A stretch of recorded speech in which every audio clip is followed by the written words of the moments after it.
This isn't for everyone. It's for the ones who know the old system is broken and are ready to build something that lasts. Welcome to the Build with Bitcoin podcast.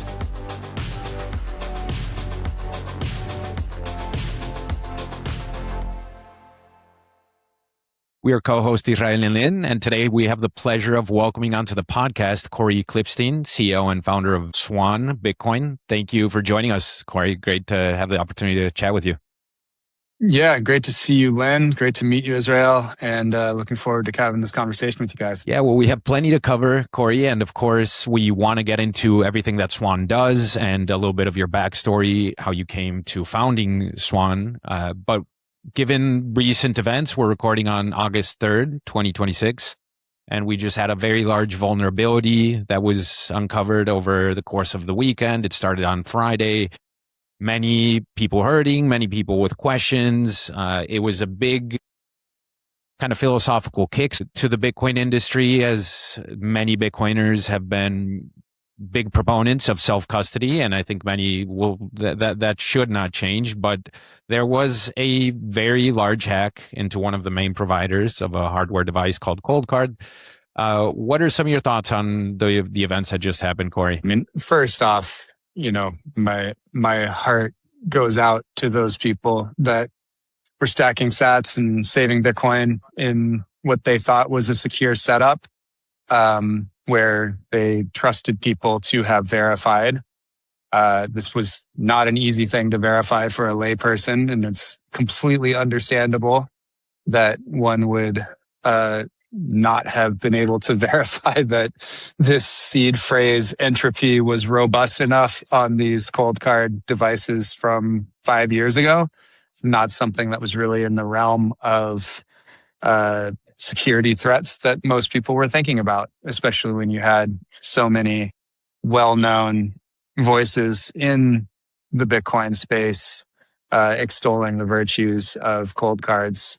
We didn't sell them, and we chose, for reasons of kind of company size and approach to development of software, not to go with cold cards for Swan Vault. We went with Blockchain Jade for their security audits, and then being GPL3 and free open source software and some other things that cold cards didn't check the box for. That said, I thought well of it. I don't own one myself and I never played with it, but it seemed like a perfectly reasonable choice that people would go for, and lots of people that I know and respect recommended them. And so the fact that more than 1,300 coins were swept from cold card generated seeds starting last Thursday is pretty horrifying, and it sucks, and it definitely causes a lot of dissonance because these were people that were kind of doing it the right way. It's not a lot of solace just to point out that 1,000 times more coins have been lost to centralized exchanges and CeFi lending platforms, et cetera.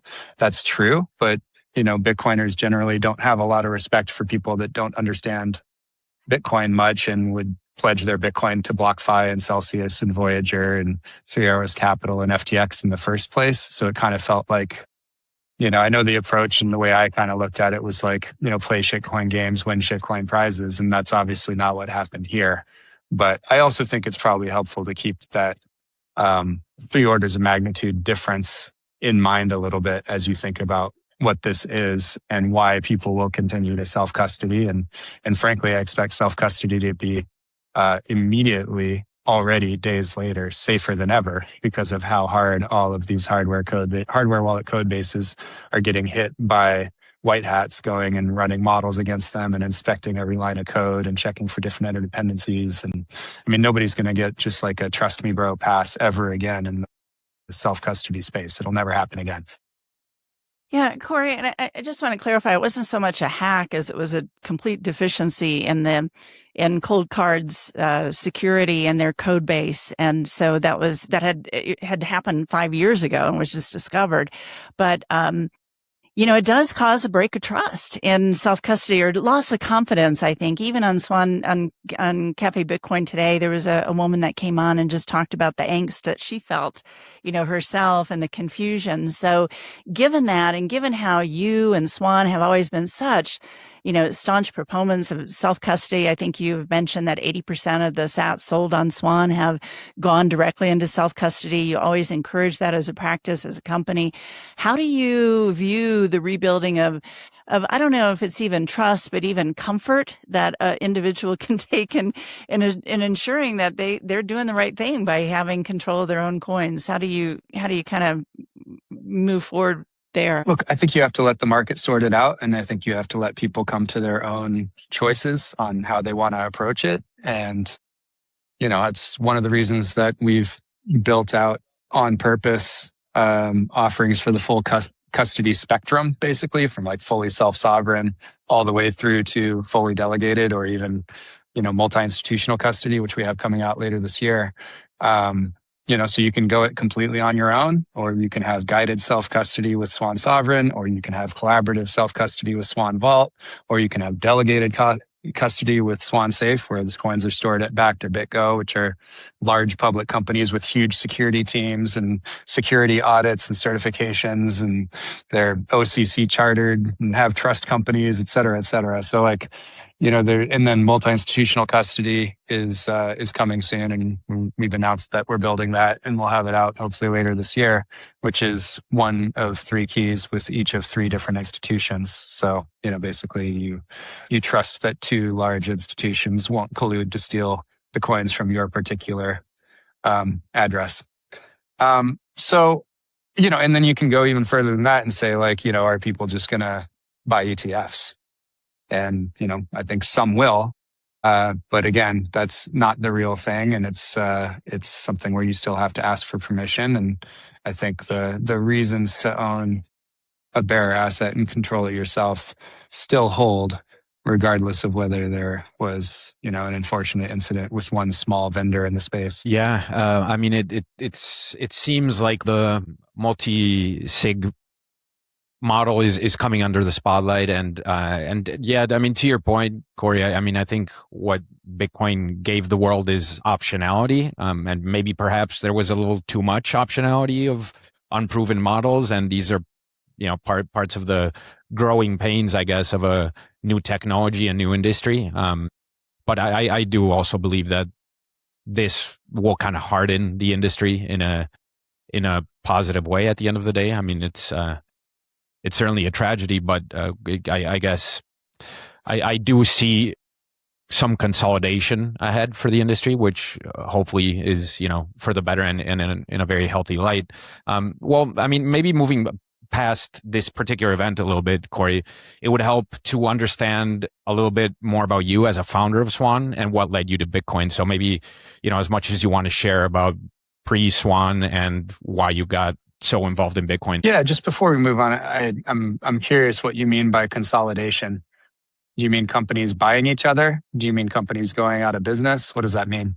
Yeah, but probably both. That's what I would imagine will happen if there were, and I'm making up numbers here, but if there were maybe 15 to 20 hardware providers, maybe that's going to consolidate to 10, and or maybe the top 5, and that will be through some mix of acquisitions and others going out of business. I'm not sure if you agree or disagree there, but I think it's natural. There's just cycles to these things, and there's can always be companies going out of business and new ones starting. People fall in love with Bitcoin and they try to do something in the space, and some of them will be hardware nerds, and some will be software nerds, and some will be finance nerds, and they'll start a company according to what they're good at, or they'll be media nerds and go and start a podcast or something, right? So it's never going to stop. I don't think you're going to end up with the situation where there's ever anything but more Bitcoin companies and people working in Bitcoin over the long arc. What about central? I know this is we all kind of rail against centralization, but what about standard setting, like having certain testing for entropy or for different security practices? Is that a possibility that might come out of this incident? It already has. There's been people working all weekend to develop tests and going hard at the code bases and just posting on Twitter that, hey, this is clean according to my test, and probably 20 or 30 groups already doing this, individuals and groups doing this on all the code bases right now. We certainly spent a lot of time on Jades over the weekend, just making sure that everything was fresh and that we were right about our selection of them, and other people did too, and everything came up clean, which is fantastic, and he makes me sleep easy thinking about having a lot of users with two Jades and Swan Vault. It also really got us thinking, like, you know, from a marketing standpoint and a business standpoint, is that really a leg you can stand on now that this has happened with the cold cards? Can you even really market for the long term? Sure, Jade is safe now, but can you market that for the long term that you're going to have two keys from the same manufacturer? So we'll probably add a second manufacturer. I still don't like bring your own device, because I think what you lose there, and I love Unchained, but their model is like bring whatever.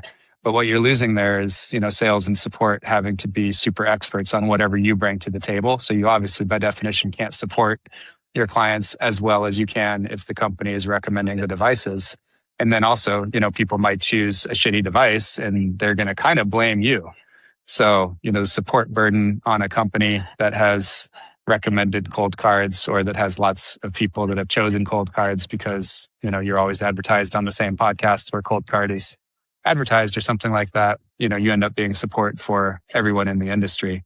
So, I think we'll probably end up choosing Trezor, would be my guess for the second one. I think people are kind of over I'm certainly looking at this and I'm like, I'd much rather have a really huge company with a ton of money, even if they also support shitcoins, than some, 5-person company that kind of wings it and doesn't even have a second dev checking the work of the dev that fucked up 5 years ago and hasn't caught it in 5 years because they never actually checked the entropy of their seeds, which is something that the other hardware manufacturers have proven that they've been doing all this time, right? Like Foundation, which is tiny, has been doing that all along. Obviously, Trezor and Ledger have been doing that all along.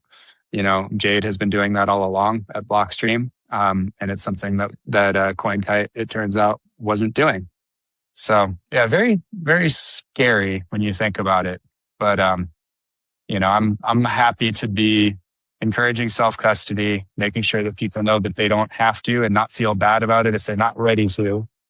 Having a good solution with Swan Vault, having delegated custody where the coins are stored with Bakkt and BitGo, like that's great. These are, again, BitGo has been around for 13 freaking years, and she's a badass Bitcoiner. And this is where Jameson worked for years. It's where Reardon Code worked for years. I mean, these are the people. The last I checked a couple of years ago, BitGo transactions were still 2/3 of the multi-sig transactions in Bitcoin were just BitGo transactions. So, they basically invented multi-sig as a commercial function. So happy to be working with those guys too. Anyway. And Cory, it's different, isn't it? Yeah. And Cory, I want to get your take on something. How does the Bitcoin industry strike that balance between, let's say, preaching for monetary freedom and at the same time dealing with the reality of the usability of some of these tools?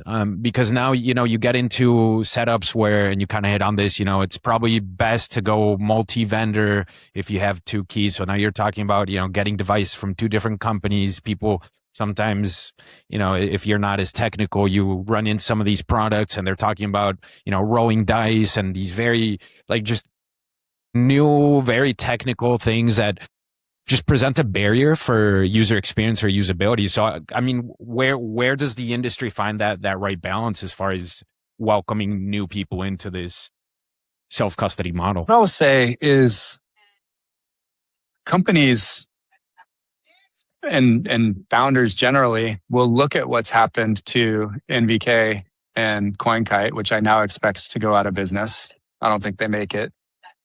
And they will say, well, shit, if I'm going to sleep well at night, I better make sure that all my bases are covered. This has been the maniacal focus of Jan and I since inception. We had the same exact approach to building a business, which is like literally just make sure you don't go to zero, no matter what.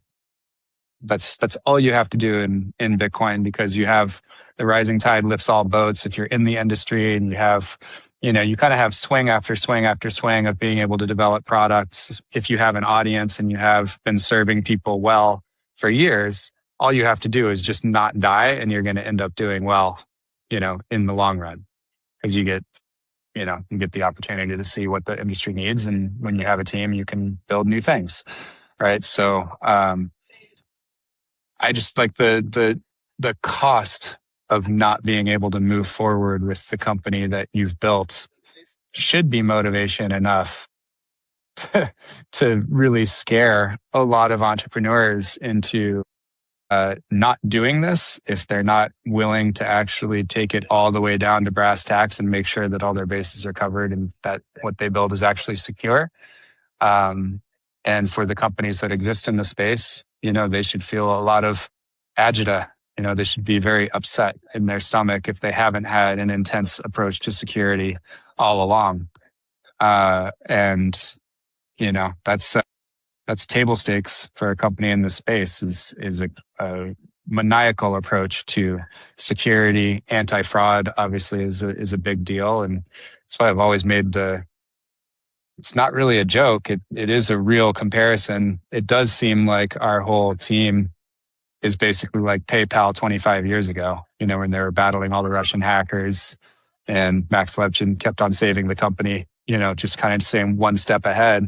I mean, you really do have to take care of people ultimately, or your company just completely goes under, and it was all for naught as far as your own entrepreneurial effort and the effort of your team all that time. So it is, that's a lot of where I spend my time and effort, and just making sure that we're shoring up and checking all the potential avenues of downside and that it won't happen. I think this is a good time to kind of take a step back and get into exactly Swan's mission and vision. And you have been what I consider like one of Bitcoin's most ardent warriors against scams and against questionable business practices, against scam coins and altcoins. And you've called out people when it was very unpopular to do so, and including FTX and Sam Bankman-Fried and and Celsius and it was unpopular at the time, but, just going back to even the origin of you and Jan Pritzker and Brady Swinson starting Swan back in 2019, 2020, what was your vision for it, and how does that carry forward today, just to give people who may not be as familiar in the Bitcoin space, like what your focus is at Swan? Sure. Yeah. And I know you have a lot of business builders and successful investors in your audience, Len. So it's nice to meet all of you. I will say, by the way, something I've started doing a few weeks ago, and it turns out it's really fun. If there's something you want to know about me, Swan, or Bitcoin generally, you can just email me. It's Cory@swan.com, Cory at swan.com. Helpful if you mentioned that you heard me on Len and Israel's show, so I know the context and what we may have talked about. But so with that, let me just give a quick background. So I used to work for big companies. I worked for Microsoft and Morgan Stanley before business school at University of Chicago. Went to work for McKinsey out of their New York office after B school. Worked in private equity as a consultant to some of the largest private equity firms in the world for a few years after that. And after the GFC, I basically started angling toward early stage tech. That was when I realized, I think this all looked pretty shaky and that the sands underneath the real economy were no better than the dot-com bust that I witnessed up close working in tech and internet pre-B school. So that's when I angled to get out to Silicon Valley and spending more time there. I deliberately took a job with Google so that I could network into the Silicon Valley venture ecosystem. And with that calling card, I was able to meet something like 1,000 founders and VCs over the couple, 2+ years I was at Google. I transferred from their Chicago office out to the Los Angeles office and left Google in summer of 2013 to be a full-time angel and advisor to Silicon Valley venture-backed CEOs. And I did that for 7 years, from summer of 2013 until spring of 2020, actually, starting Swan while still being an advisor and active angel outside of Bitcoin.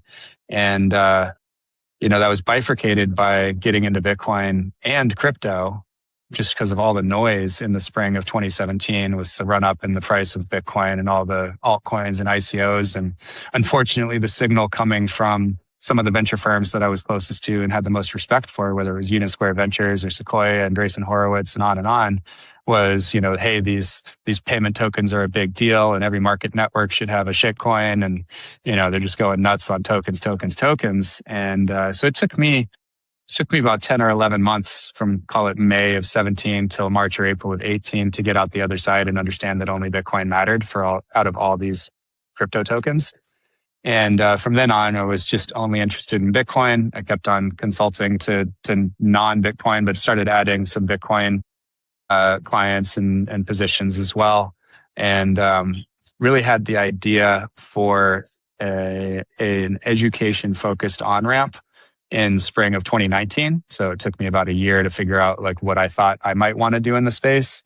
And I really took the approach of like, let me validate this just by getting a product out and seeing what happens and seeing if I can actually have a voice and start to attract talent and actually, build a company that could do more than just that. So came up with a gifting product where you basically gave some Bitcoin to someone you loved or a colleague or a friend or something like that. It would be escrowed for a year. And during that year, they would get a new education module every month until they actually got possession of the Bitcoin. And that was the initial foray, and built that, launched in November of 2019 under the brand Give Bitcoin. So it was givebitcoin.io, I think. And right away, that first month, about 90% of the volume was actually people giving gifts to themselves just because our fees were so much lower than Coinbase and anything else in the market. It was 1%, and I think Coinbase was like 3% or something like that in the app. So that was just really obvious that we should do a Bitcoin only on ramp. And, we were the first to announce, but the second to launch. I think River hadn't announced, but they actually ended up launching in January or February. We got into market with Swan a few months later. We launched in March of 2020. Obviously Unchained was out there doing the multi-sig, but didn't have a brokerage yet at the time. And Strike was still called Zap at the time. That's like a 9-year-old company now, but I think we're still doing mostly attempts at Lightning payments at the time and hadn't really become a Bitcoin brokerage yet. So it was interesting times, and we launched 2 weeks after the COVID crash. So the first people buying on Swan were getting Bitcoin in the single-digit thousands, which is great. You had an amazing cohort of credibility come in the spring and summer of 2020. Lynn Alden started writing about Bitcoin. Saylor came into Bitcoin. Paul Tudor Jones and Stanley Druckenmiller came out. Bill Miller came out, all for Bitcoin. So it was a really exciting time in that kind of class of 2020, building a business. And since then, we've just continued to evolve into essentially like a warehouse of financial technology products that serve owners of Bitcoin. We focus very much on principals, not agents. So think of us as serving people who make their own decisions and they decide if they want to work with Swan or not. As an example, some of the companies that are famous for buying Bitcoin, they'll buy from DRW or NYDIG or something like that. But some of the executives that are actually on the C-level teams at those, they use Swan because we're there too. Their day job, they got a big team that's handling the purchase and they're supposed to drive the fees to zero for their vendors or whatever. But when it comes to making their own decisions about how to support their family across trust accounts and retirement accounts and custody setups and being able to access somebody that they can do a Zoom with or reach 24/7 on WhatsApp, the better or worse, our salespeople are like that. And you look at some of the stories on Twitter from the last few days and you see it's true. I mean, they just are always available when people need them, which is just truly amazing. So, we're now, you look at business models and things as well, and I know we're over 50% subscription revenue now, which is unheard of in this space. That's pretty much all transaction driven. So we have that many subscription products driving that much revenue that, we're a lot more kind of forecastable and we can have a little bit more certainty about the revenue that's coming in next quarter and the quarter after that. And our sales team is actually on quotas and, it's just like a much more professional shop than kind of the let's just pray lots of people back up the truck nature of this Bitcoin on-ramp business has been historically. And Cory, what are some of your product lines? And can you also give us a quick overview of what percentage of Swan's business is driven by businesses and what percent is driven by individuals and families? Yeah. Yeah. Yeah. And again, the businesses are mostly going to be owner controlled anyway. So I really just think of them as kind of an extension of the individual that has chosen to work with Swan for the most part. We're not trying to make a corporate sale and go through committee. Because again, that's where the fees are getting eaten at a company. Like if you think of like a Mass Mutual making $100 million Bitcoin purchase or SpaceX buying $1 billion, it's the CFO's office and the CIO's office. That's where the fees go. It goes to the people, and they're going to try to pay like 6 basis points to buy Bitcoin. And it's a one-time purchase that doesn't really do anything for you. Not to mention that they're going to, for CYA reasons, they're going to have to go with Coinbase or similar for custody or Fidelity or something like that, no matter what. Even if they think that we have the best custody for whatever reason, they have to go with the other one just because of professional and career risk. So we focus on, essentially owner controlled businesses. Some of them are large private businesses. Some of them are small private businesses. We don't really distinguish that much when you think about our database. We're not matching. That's one of the key things that I think is table stakes and should be obvious. Like, in this space, you should not merge your marketing database with your transaction database. So you actually can't do that. Nobody can in our systems. There's a marketing record that goes up into the point where they're a client or not. And after that, you can't see their transaction data in the marketing database, and vice versa. You can't know anything about the person and how we tried to get them on at Swan just by looking at their transaction data. And this is an architecture choice and a security choice that we made that has actually saved our asses and has saved our clients' asses in the past. Because, back in like 21, 22, we used Klaviyo like everybody else in the business. And when they got targeted for their marketing lists or their customer lists, a lot of people had merged those to transaction data, and they actually had a shitload of transaction data in their CRM database entries. And Klaviyo got pwned, and all that was out there for so many other companies, probably 36 other companies. Their shit got pwned, but it didn't for us because, again, we were thinking about the downside. So yeah, it sucks that, the email that you gave to Swan at some point before 2021 or 22 is in the black market, and they're going to get an email every once and again, but they don't really know if that's a good email or a bad email. They don't know if it's tied to this transaction data or that transaction data. Like they have no economic activity tied to that, which is a very good thing. And then, of course, we went completely under lock and key from there and completely changed our email setup from there, and don't even talk about it publicly because we don't want to invite any bad behavior or targeting there. But so yeah, as far as the array of products, obviously the 4 custody offerings, Swan IRA, swan.com/IRA for traditional and Roth IRAs. Swan Generations, which is tax advantage gifting to the next generation. RBX, which is a way to sell Bitcoin ETFs directly for real Bitcoin without paying cap gains tax. Huge deal for GBTC holders, people that bought GBTC back when Bitcoin was 3 and 4 digits. They're very cynically trapped by Grayscale in that shitty product at 1.5% per year AUM fee, which is 6x market. Like Fidelity and IBIT are at 25 bips. And Grayscale has you at 150 bips because they know that they're cash create, cash redeem, and won't let you withdraw Bitcoin out of it. But the truth is, these are all grantor trusts that have been certified by the SEC. That's how they're structured. And so you can actually swap it directly for Bitcoin if you do it in the right way. It's not easy. It's like a 3 or 4 day transaction. It involves 3 companies, and it's like a 24-step deal. But we've been doing it for clients since Q1, and it works great. And we launched it to the public last month, and the volumes have been awesome. And I'm just really happy to see people get the heck out of Barry's gulag. Lyd and I are partners at Base Layer Advisors, where through our experience and network with venture capital partners, we connect interested investors with unique opportunities in the space and advise startups on their growth and fundraising.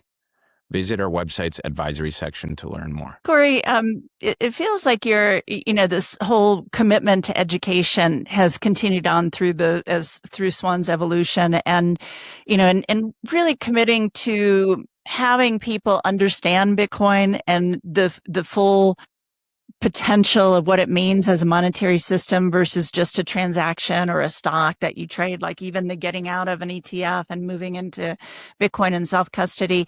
And this kind of follows along. You've written a 3-part series over the last 6 years that trace your vision of Bitcoin and why it's so important that people understand it instead of just buy it. Can you kind of share with us your most recent one is entitled The Battle for monetary independence, that kind of coincides with the 250 years of the American Revolution. But can you kind of walk us through your personal vision of why Bitcoin is more than a trade and why you commit so much time and energy at Swan to helping people understand that? Look, first, I'll say it is kind of the third part in Swan's mission statement, and it is kind of a nesting doll where each one is a superset of the themes of the one before. So 10 million Bitcoiners I wrote in 2020, and then I think late 22 was the race to avoid the war, and then the battle for monetary independence, I think, encompasses the themes of the first two. So you can actually just read that one and kind of get a sense of where my head's at.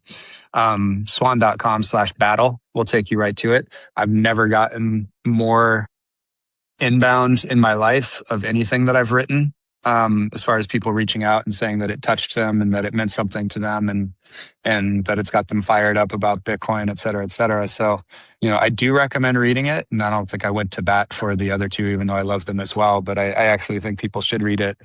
The theme is really comparing this moment in time, with the rise of Bitcoin here in the early stages of what year 17 of something that will take 80 to 90 years, in my view, for full install of Bitcoin as money across all three functions: store, value, medium of exchange, unit of account. It's really just kind of a call to arms and saying, like, don't abdicate responsibility. If you are somebody that's benefited from Bitcoin in any way, don't abdicate responsibility and just leave it to somebody else to handle. Like, stick with it. The work is not done. This is actually the work of our generation. And specifically point out that 250 years ago, the work of the generation of the founders in the United States was political independence. And the great work of our generation 250 years later, lucky to have a purpose like this to even work on, is monetary independence. And, what makes it really personal for me in the article, I chose to use quotes from my grandfather, Philip Klippsten's war journal from World War II in the Pacific, Germanic guy, or name at least. So sent to the Pacific, like my Irish grandfather, the Ryans. He was in the South Pacific, but Philip Klippsten, that side of the family is communicators, just like my mom and dad. And, no doubt in anybody's mind that he would have been a comms guy, and he was on the radar and sending that out and gathering messages for the admiral and taking messages from the admiral and sending them out. And he kept a journal the whole time. And we had a copy of it for many years. And thank God, one of my second cousins got in touch with my dad about 15 years ago and transcribed it for her master's thesis. So now it was all legible, and I've had it and been able to read it. And I have, passages that mean a lot to me and that I think, strike a nerve with people. And so just being able to kind of choose from among my favorite parts of the journal and intersperse those quotes through my article, The Battle for Monetary Independence, just made it kind of even more personal and more of a missionary angle for it. Just to share, in case you, dear listener, don't get a chance to pick it up, I totally understand. One of my favorite quotes is probably my favorite anecdote from the entire 18 months of daily journaling that Philip, my grandfather, did. And it's basically a really intense day where a lot of planes are coming in from the enemy and trying to shoot at the carrier, and kamikazes that they're shooting down. They shoot down 13 planes that day from the Yorktown. USS Yorktown was his ship. And he notes that he was, kind of freaking out because all these planes are coming and they're shooting the deck and, things are blowing up. And, he's kind of like ducking and kind of scrambling. And he looks over, and the admiral is just on the observation deck, cool as a cucumber, probably heartbeat 55 beats per minute or something like that, got his field glasses and he's looking for somebody to give messages to or whatever. And, just that calming influence, that calm in the storm, and realizing, hey, if a plane's going to crash into you, it's probably not going to matter whether you're sitting or scrambling or squatting or just standing there calmly. So you might as well just do your damn job. And so that is inspiring to me at this moment in time, in the middle of a bear market with, all kinds of scary shit going on out there. And it seems like the West is taken over by kleptocracy, and everything that happened in May and June, announcement after announcement of Leviathan encroachments on our freedoms, whether it was the UK social media ban for under 16s that made everybody over 16 give over their ID, to the same thing happening with the frontier model chat apps in the US, to the VPN bans in Utah, to VPN bans being talked about for the EU, to chat control in the UK or in the EU, to the acceleration of the CBDC in the EU, to the de facto CBDCs that are Tether and Circle and OpenUSD, and obviously all the 5 eyes and the 3-letter agencies are in the databases of all of those. So like the panopticon and tyranny is here, and Bitcoin is the best bulwark that we have against that. It is really the only thing that you can actually do and hold yourself before you have to ask permission for literally everything. So it is a great moment in time to get off your ass and do something. Because, my estimation was a lot of these things I just kind of ticked off that came in 2026, I didn't expect until the 2030s, but they're here now. And they just came in a big rush. And it was that actually got me thinking and got me writing and got me really heated and really activated, and like kind of back to the roots of what Bitcoin is for. And this is what, the libertarian angle and the Austrian economist, faction of Bitcoin fans, this is what they started writing about in 2012, 2013, 2014 and carried through. And again, this is what I was getting about in the pre-show with you guys, just talking about how many of those voices have kind of lessened their contributions. They got busy with other things. They went off, they got enough money because 100,000 was their exit, or they got interested in AI and started building an AI instead, or, whatever it is. But, we want those voices around. And if all they need is a venue to come back, there aren't 15 spaces on Bitcoin every morning anymore. There was one. We relaunched Cafe Bitcoin alongside the launch of this, 50 Days for Freedom summer campaign. Swan dropped our fees to 0.5%. It's by far the least expensive way to get Bitcoin in the USA. It's cheaper than Coinbase Pro Exchange. So go buy some Bitcoin at Swan, try it out, please. It's an awesome way to do it. Just kind of redoubling our commitment, making people know that we're here and that you can talk to us and that we can help you and help you get set up. So, yeah, that's really it. I just didn't want to see people take the summer off and just be bullshitting and messing around with, frontier models and not doing shit for Bitcoin. I think a lot of us owe a lot to Bitcoin. And I just want to see it paid forward. Yeah. So, be prepared for the ongoing confrontation and uncertainty is kind of what I'm getting out of that, Cory. Curious, Cory, you're clearly building Swan for the very long term. In these first 6-7 years of Swan, what have been the, main lessons you've taken away from building out Swan? Any particular challenges that are worth highlighting? And at this stage of the business, where's your focus? Is it product? Is it people? Is it education? All of that? Yeah. So I'm trying to think about this in the frame that some of your builders may be wanting to hear about.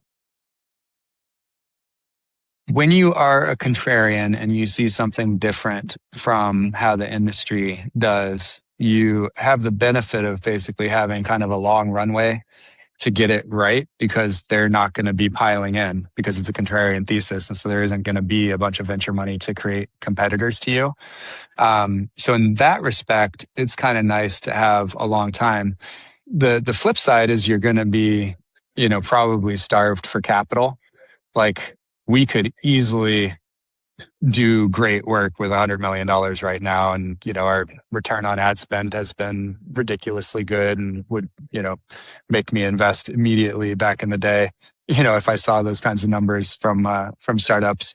But it's really hard because Silicon Valley basically has always had kind of a blockchain shitcoin thesis and then got distracted by AI and there's not much out there. And, when we came in, there were 0 Bitcoin venture funds when Swan launched. I launched the first one really just so that I could like kickstart that industry. So we started Bitcoiner Ventures in January of 2020, which is, just an AngelList syndicate, and aggregated a bunch of capital, 600 LPs around the world, and invested in 12 companies or something like that, not including Swan, but just to kind of kickstart it and get people interested in it. And, probably 10 people from that syndicate ended up starting venture funds, thank God. And so now the industry kind of can get funded to some degree, at least through Series A. There's not much beyond Series A out there, but that's kind of to be expected. If your numbers are there, you can get a Series B. If your numbers aren't there, you really better get profitable, right? So nothing surprising there. But so what I was saying is I think when you have a contrarian thesis, a lot of times it's a slower burn, but the upside is potentially a lot bigger. And so, I think about how long it took, whether it's SpaceX or Tesla or LinkedIn or some of these, these weren't, launch and 5 years later, you're some massive exit with huge numbers. Some of these were 12 years, 15 years, 17 years. And, I think there have been some quick successes in the AI space in the last couple of years. But prior to this last little flare up of very quick paper gain success in the AI space, and we'll see how it actually turns out in the end, really the story of the last 15 years was the extension of the average time from foundation to IPO for tech startups went from 7 years to a little over 12 on average. Like it was just taking longer and longer and longer to actually get to a public company exit. So, I don't feel particularly long in the tooth having launched Swan to the public 6 years and 4 months ago. In some ways, it seems like a blink of an eye. And, maybe we go public for some reason like a lot sooner, but if it takes longer, like that's totally fine too. Cory, this is something that I'd love to dig a little bit deeper in. The three of us have all come from a background of startups and venture and supporting early stage tech innovation. And Israel and I spent a lot of time thinking about how venture is broken. Traditional venture is broken, especially when it comes to supporting the innovation in the Bitcoin protocol.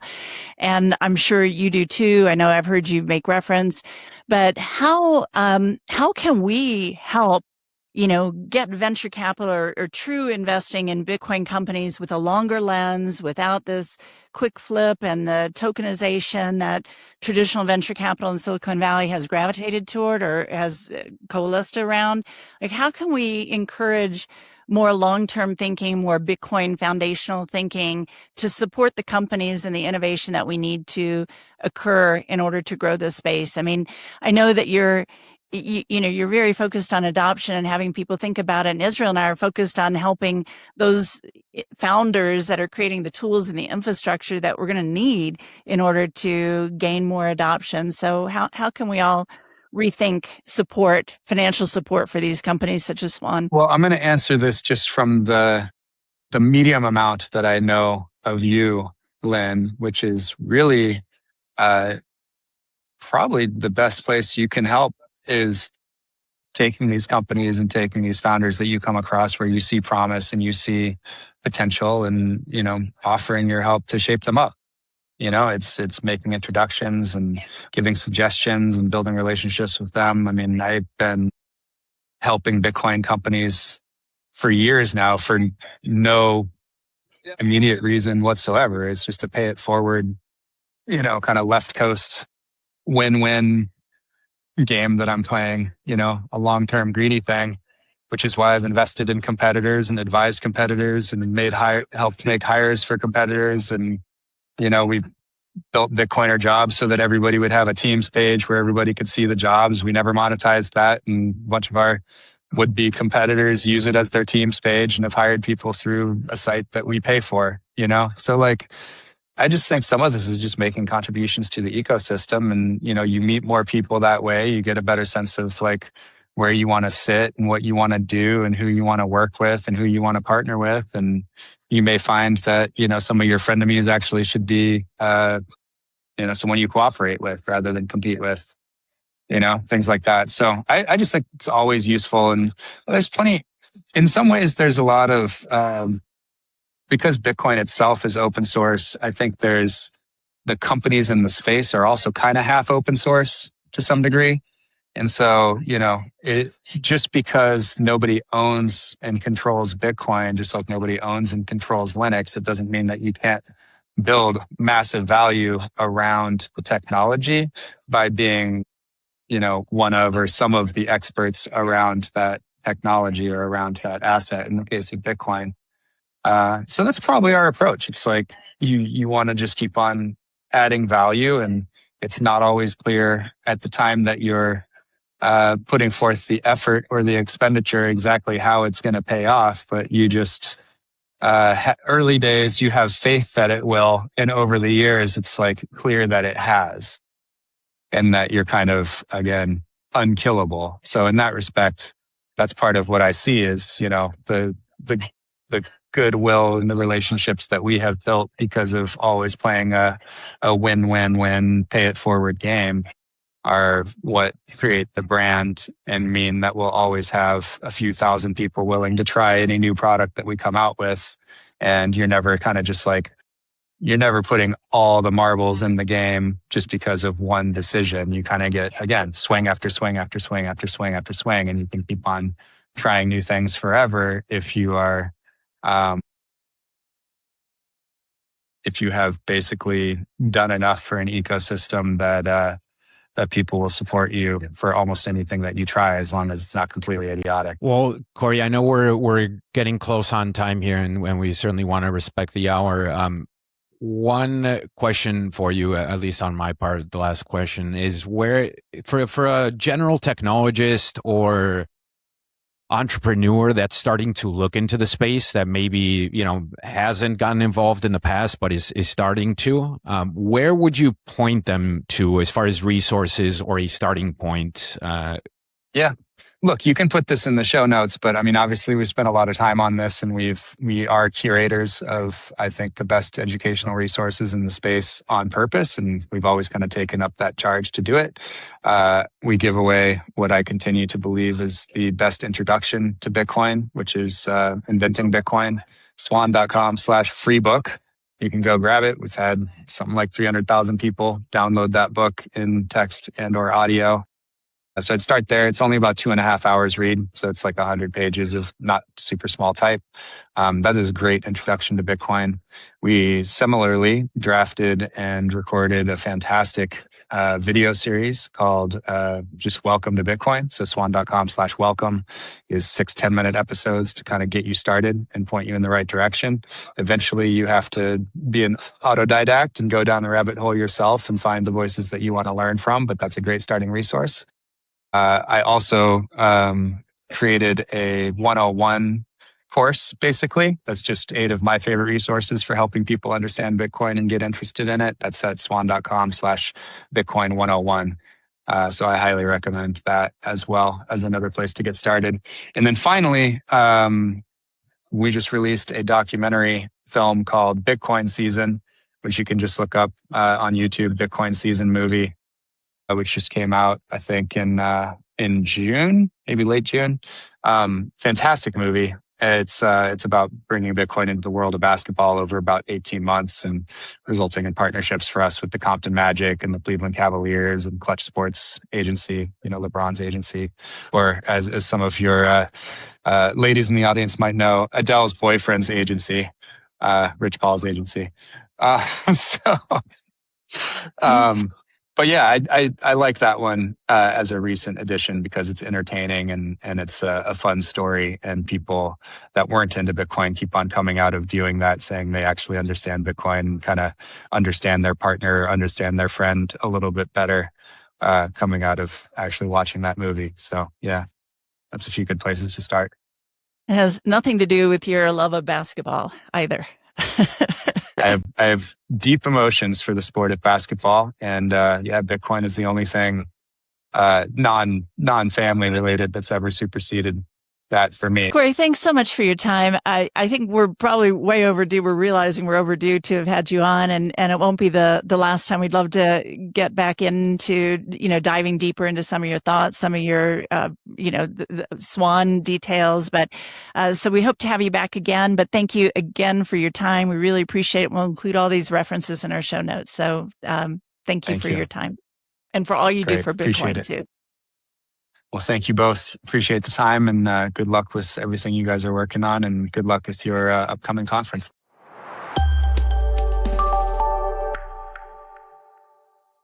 Thank you for listening to this episode of Build with Bitcoin. If you found it of value, please take a second to like, subscribe, or share. This helps the visibility and reach of our podcast so that more people are aware of the innovation happening in and around Bitcoin. It truly means a lot. I'd also like to take this opportunity to invite you to join us at an event that Israel and I are hosting, Mita TechTalks 2026, taking place from October 25th to the 27th at the exclusive Punta Mita resort in Mexico. This will be an intimate gathering of 125 invite-only participants, exploring how the future of capital is being shaped by the intersection of Bitcoin, artificial intelligence, and energy. To request an invite or for more information, visit MitaTechTalks.com. We hope you'll join us. And thanks again for being a part of the Build with Bitcoin community.